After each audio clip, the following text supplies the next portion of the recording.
Alright, what is going on? My name is Nathan. I'm going to demo to you the 5 best pull-up techniques I have found for, to further my progression the best with parkour, Ninja Warrior, and just calisthenics.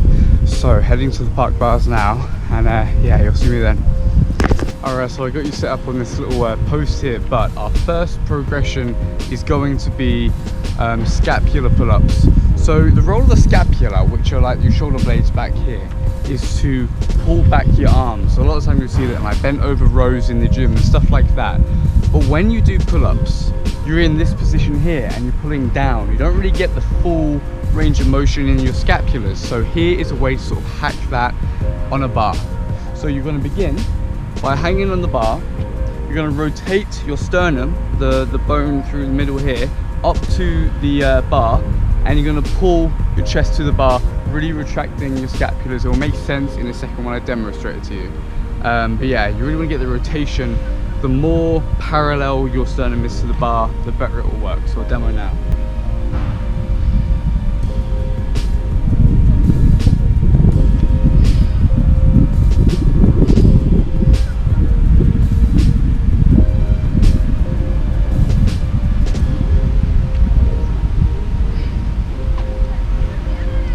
So what that does by rotating your chest up is it creates a full range of motion in the scapula, which is going to work your shoulder blades and your traps way more than just regular pull-ups. Okay, so on to the second one, which are archer pull-ups. One of my favorites. I haven't been doing them too long, but essentially you start with a wide grip and you pull up to one side and back down. So it's almost a medium to one arm pull-ups, because you've got a bit of resistance with your other arm. It does work best with a long bar. I'll try and demo the best I can on it here for you. But yeah, it looks awesome, and yeah, it's more intense than just regular pull-ups. So let's do that now.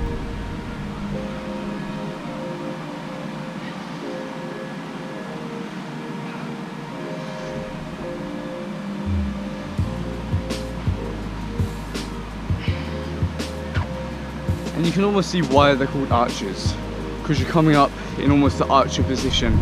And yeah, it's going to work way better, way more intense than regular pull-ups. Number 2 are typewriters. So it's a bit similar, but it's more of an isometric movement than just the typewriters, which are more eccentric. Meaning that with these typewriters, we're essentially going to be coming across the bar like this, and they're going to be the reps. It might sound a bit strange, but I'll show you in a second. And what that's going to do, your arms are going to be locked off in this position, this angle, the whole time. And that's a different type of contraction. Isometric is tension while the muscle stays the same, whereas eccentric is where there's tension in the muscle when it changes length. So it's going to work, it's a different type of contraction. But again, with our back, our lats and rhomboids, it's going to be eccentric. So I'll demo for that you right now.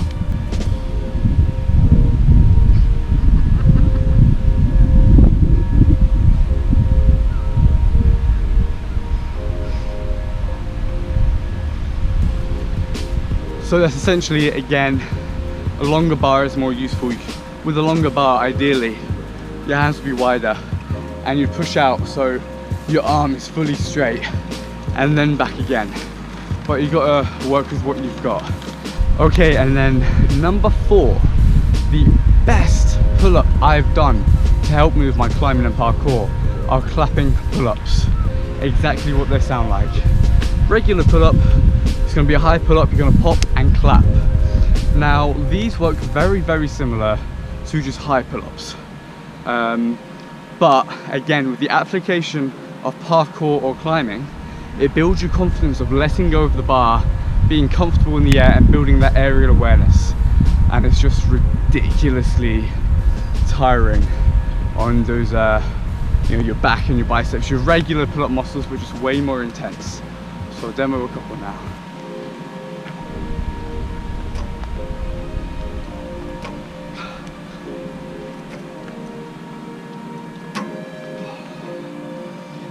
So yeah, exactly how it seems, but yeah, way more intense than just regular bog standard pull-ups, because you have to go 100% in really using as much force as you can to pop you up at the top there. And so now number 5, the final one, are arm lock-off practices. So with a lot of climbing and the Ninja Warrior work I do, you have to have an arm lock-off, which means imagine you've got dangling grips you have to climb across, right, by a rope. It's more common than you might think. So you're going to be on there.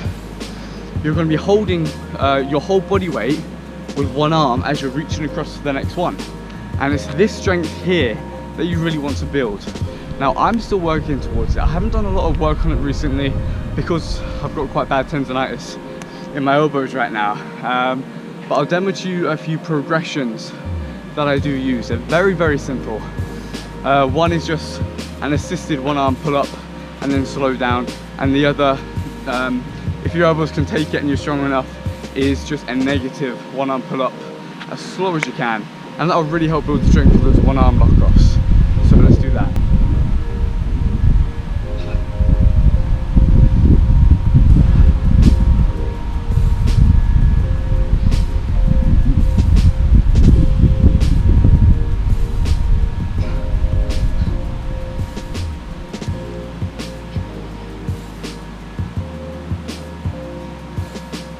So it's as simple as that. Just a quick little tip, if you are looking for muscle growth, muscle hypertrophy, you want to be going for about 8 to 12 reps. If you can do more than that, you want to start adding weight. So weighted vest can be really useful. Again, if you're looking for strength, it's going to be about 5 repetitions, but you may need a bit heavier of a weighted vest. Sort of, you know, get tired of 5 reps. So yeah, let me know how you get on. And until next time, peace.